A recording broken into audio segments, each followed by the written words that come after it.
Okay, so this is causing a lot of conversation. This young woman right here, this is actually her. This is a picture of Kamala Harris, but this is the young woman who made the tweet. And you can see 116 likes, 15,000 retweets, hundreds of quoted tweets. NBA players, a lot of WNBA players, a lot of women speaking on this. And let me just read for you what she says. She says, "Do you know how fast I will buy up whatever lash glue, edge control, or setting spray a female athlete endorsed?" Then she goes on to say, and this also has 10,000 likes, "There are women playing a full game of basketball and a full face of makeup with slick edges, and no one from your marketing team thinks to capitalize off of that." Now, let me show you something real quick. You see, she only has 286 followers. She just joined this year Twitter, but she's generated this much traffic. So this should show you how important this is, that this was just some random tweet. She's not a journalist. She's not a female basketball player. She's just a regular woman who tweeted this and drew so much attention even from WNBA players and journalists. Okay, so this is how much this means to women, right? And this just shows you that this is the truth, okay, and that women feel this way, how important this is for them. So I want to, and she's showing some images. This is Chelsea Dungy, this is Dejanay, and this is Dana. But what I want to point out real quick before I get into the comments is that this didn't start with American female basketball players, even though Lisa Leslie was doing this in the 90s. This also was going on in the 90s with international women's basketball players and volleyball players as well. You can go on YouTube, you can Google this stuff, and you'll see these women with lashes and makeup and lipstick. This is dating back in the 90s, early 2000s with women's international basketball players. So although Lisa Leslie was doing this, it wasn't just an American thing. But this also isn't something modern or new. And so for many girls and even women, they think that this stuff happened in the 2014, 2013, or 2017, 2019, like this is something more recent or current. This is going on in the 90s. And they never even took advantage of it in the 90s or when the WNBA first started. Now, it wasn't as prevalent as it is right now, but this stuff happened years and years and years ago. The women wearing the short shorts were tucking their shorts, making their shorts look really short. And they have on these compression shorts underneath. But what the women would do is that they would tuck their basketball shorts underneath the compression shorts to make them look really short, because the uniforms, they give women these long shorts like the men's basketball teams. That didn't start in America. That actually started in Cuba. I think it was that Cuban women's basketball player. She had, this game they played Team USA in the early 2000s. Okay. And she had lashes, makeup, lipstick, long nails, like no lie. Her nails were done, and she had her shorts tucked in, her compression shorts, making them look really, really short. And they were playing Team USA, women's basketball team. And she's a really good guard. And the women from Team USA, they had on all these long basketball shorts, and they were looking at her like, that is so different. right? And then you started to see after that that trend come over to America. Okay, so this has been going on for a really long time. But this lady is right. This lady is right.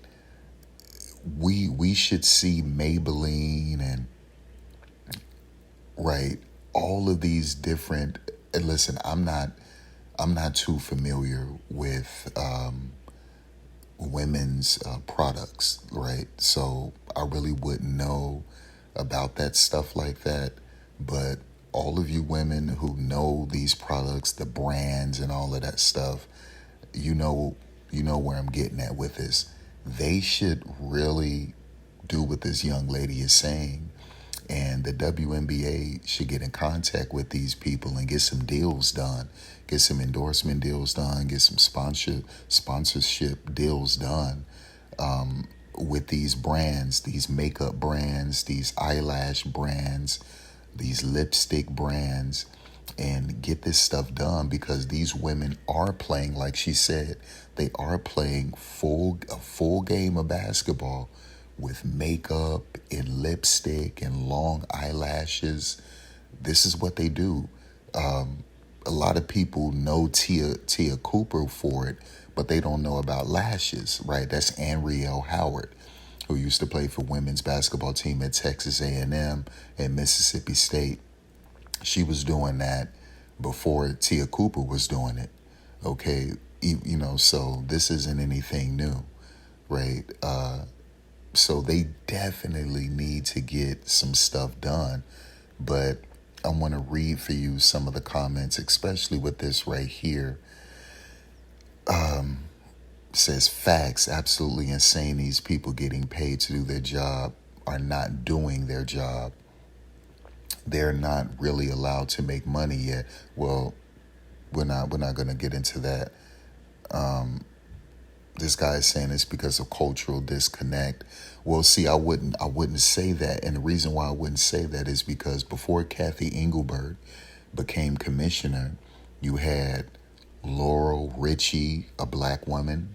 You also had Lisa Borders. These were former black presidents of the WNBA, and they never got it done for these women. So black women have always been in leadership positions in the WNBA, but they never got this done. And so we can't say, well, Cathy Englebert doesn't get it. Well, where was all of this when Laura Ritchie, a black woman, was president, or Lisa Borders, right? So we can't blame this on Cathy Englebert. These industries are obviously ran by fools. Well, she don't know what she's talking about. She don't know what she's talking about. She says fools or men. This means that this woman doesn't watch women's basketball because she would know that the WNBA has always been run by women. So, right. She says, man, you made a good point. It's just a lot of people agreeing with her. She has a point. Now hold on, you might have just done something. She's saying we'll see this generation of women's basketball players snag Fenty. I love that. Another makeup deals. That's right. That's right. That's what we want. That's what we're hoping for. Definitely on to something here. There's a lot of women watching anyway. They're not smart. This is a super sin. I mean, come on. Right. So, I mean, it's just so many people agreeing with this. Right. Literally. I say this about track athletes all the time. Right. Because, in track and field, these women be glammed up in track and field and volleyball. Let's not forget about volleyball. Even softball. You see some women in softball glammed up too. So, she says, I never thought about this, but this is facts. If their setting spray works for you during a full game, I'm buying 12 immediately.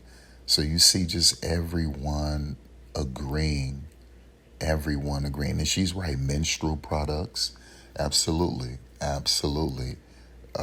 That's another thing, so it would be an amazing way to bring in more female fans. It can help. it's unfortunate that you would have to, pitch or, excuse me, hitch yourself to these brands to bring in female fans. But there is a little bit of truth in that, that if you saw a commercial for whatever makeup brand or eyelash brand and they were marketing the WNBA, these women, to sell these products, that, yeah, that would attract some girls to want to pay attention to women's basketball. It's unfortunate, but it's true. Okay. So, yeah, those are just some quoted tweets from that one. And then you can go here, and it's a lot of conversation. You see Amani. So I guess some of these women are getting deals done. I mean, I can keep going on and on. Okay, here's some quoted tweets. I've been waiting on this. Used to be on the court a mess. I have this conversation weekly. Give these women beauty deals. I am begging to know what edge control they use. Right? So, they look so good. You will never find Brenda Castillo slipping. I would tell you that. And she's a volleyball player. Okay, she's a volleyball player from the Dominican Republic. And you see her glammed up. So I just want you women in the U.S. to know this isn't just a U.S. thing. This was happening in the 90s internationally. Women in female basketball were not wearing short shorts until that lady from Cuba did it in the Olympics a long time ago. And when she was tucking her shorts underneath her compression shorts, right, with her lashes and nails done. That was early 2000s. Okay, so that trend didn't start in the U.S. So women abroad aren't getting these deals done. They're not paying attention to women abroad.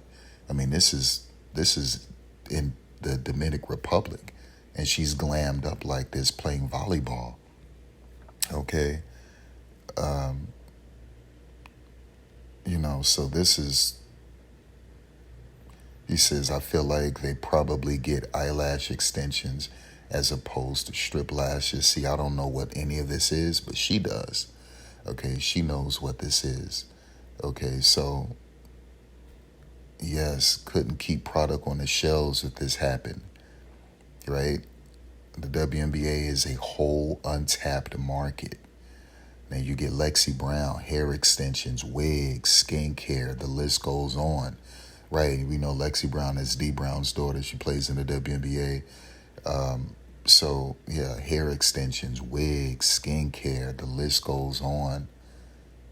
So, says their edge control must be Gorilla Glue at this point because their edges stay laid for all 40 minutes. Right, so these women are paying attention. When they watch track and field, when they watch volleyball, when they watch women's basketball, and even some of these softball players, and they see this stuff, it's like, oh my gosh, that's amazing. How is her makeup looking like that 30 minutes in the game? Her lashes are still on. Her baby hair is still intact, right? Like, how is this even possible? Like this doesn't make any sense. Like, I want to know, because these women are saying, I don't play these sports, and it's hard for them to keep their lashes on or for their hair to stay laid and all of that stuff like that. And so they're wondering what products are these women using? What's the process?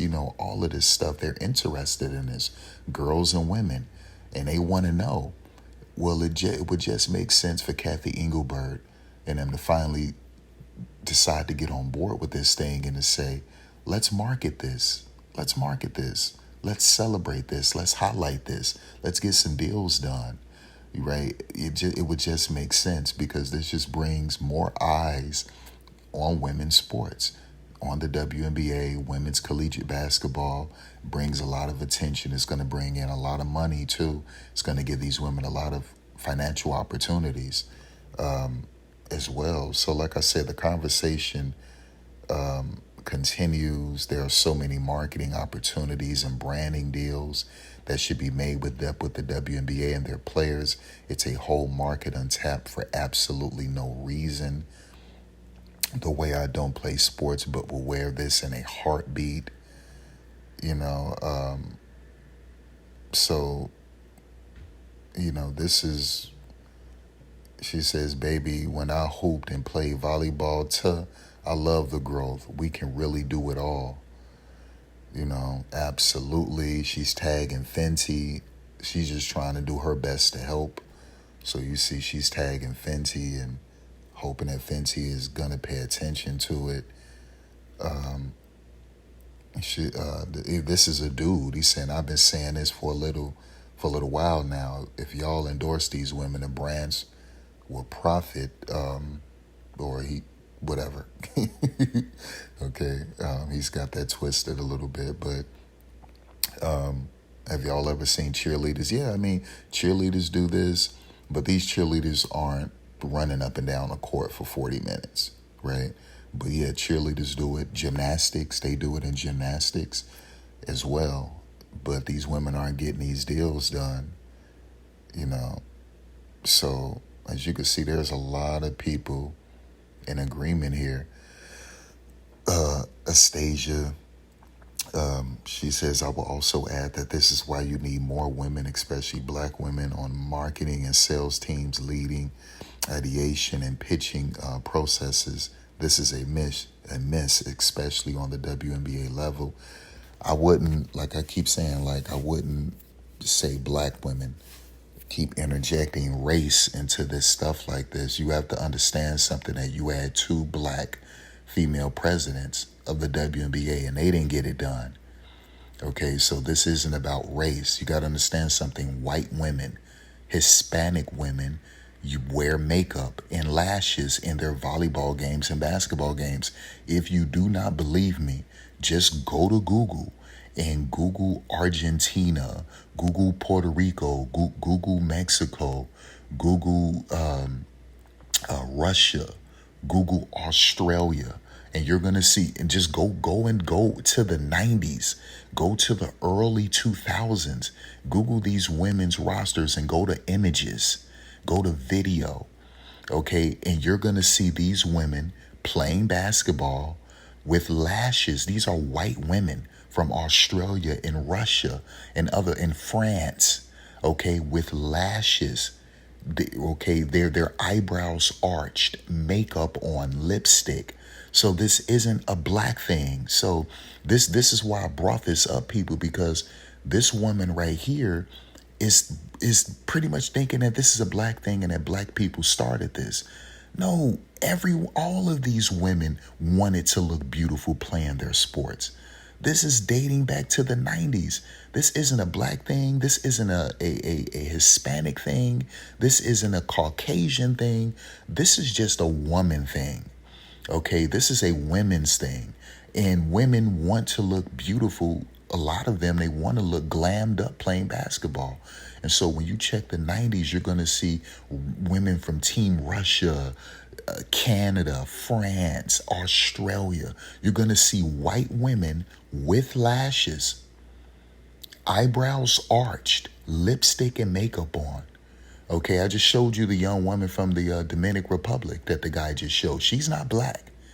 I told you about the woman from Cuba. You understand? Although she is biracial, right? The fact is that she was doing that in the early 2000s, even tucking her shorts in. So this isn't necessarily a black thing. You check Team Mexico, these women with their makeup on and lashes, and even in Puerto Rico and stuff like this. So this isn't just a black thing. This is what, if this makes me uncomfortable when black people keep interjecting this whole race card up in this stuff and making this only about black people, there will never be progress, racial progress, if this continues. Okay, like we got to stop this. This is a woman's issue, period. It has nothing to do with race. Let me repeat, black people didn't start this. Women have, in general, they've been wanting to look beautiful. So stop just saying, especially black women on marketing. No, don't do that. This is about women, period. This is about women, period. Women, period, have been wanting to look beautiful playing sports.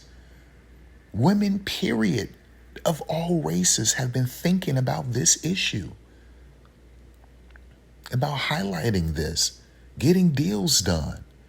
Okay, right? So we have to stop throwing race on everything. You got to stop it. At the beginning, middle, and end of the day, you're a woman. You're a woman, period. That's what you all have in common. And when you start putting colors to it and focusing on those colors, right, you turn a lot of people off. It's uncomfortable, because it's uncomfortable for me. I'm not Caucasian, and I'm sick of it, right? Get race out of the way. Get race out of the way. Now, when it comes time to focus on race, like injustices and marginalization and systemic racism and all of that stuff, let's focus on that. But when it comes to beauty products, stop it. Just stop. Enough is enough, right? Because if anything, you need to point the finger at Lisa Borders and Laura Ritchie. Those were two black presidents, and they didn't get it done, right? Beauty products and lashes aren't a black thing. They're a woman's thing. Women all over wear lashes and makeup and lipstick and get their nails done. This has been going on since the 90s, but she doesn't know this. She sees it now and thinks that, hey, black people started this trend. Y'all ain't never seen women basketball players wear lashes until you seen black women. No, that's not true. You better do a Google search. Like, just stop it, so, it's ridiculous. Women, period, want to do this. Somebody tagged me the other day and asked me if I thought women's basketball would get more popular this year. Sales, marketing, glory, almost completely untapped, so these women aren't stupid. These women aren't stupid. They know what's going on. They know what's going on. They know what they want. Look at her. She says, take my money. She's not black, and she knows about this stuff. She wants this. Okay? So these women know what they want. These women know what they want, and you just got to get it done. So what I want to do is that I want Cathy Englebert and everyone in any leadership position, people on their marketing team, whatever, I want them to get this done. I want them to get this done. I want them to get this done. And these women should be out here doing that. We shouldn't see Sierra or Beyonce or Katy Perry, right? Taylor Swift, Ariana Grande, all of these other women out here with these deals done. They're still using older women like Holly Berry. I forget her name, but some of these other women they're using out here to promote these products, right? And some of these are older actresses they're still using to this day. And it's like, man, you could really use these WNBA players. You really could. And some of these professional volleyball players, you can use them as well. But they just don't do it. They just don't do it. They just don't do it. They would rather use actresses, okay, and models and stuff like that instead of women athletes. But these leagues, they got to have a voice. And in order for you to have your voice heard, you got to get in the door and sit at the table. And they're not trying to sit at the table, right? So they clearly didn't pay attention to this type of stuff, right? This was clearly going over their heads, so they didn't fight harder for it. And so that's a problem. That's a dereliction of duty, right? And that's egregious, to be honest. So, yeah, these people know what's going on. These people know what's going on. This is what they need to do, since they obviously won't get the same pay WNBA slam, a women's slam. He's like, I'm saying though, need this for my daughter. So this is huge. But anyway, you guys take care. That's it.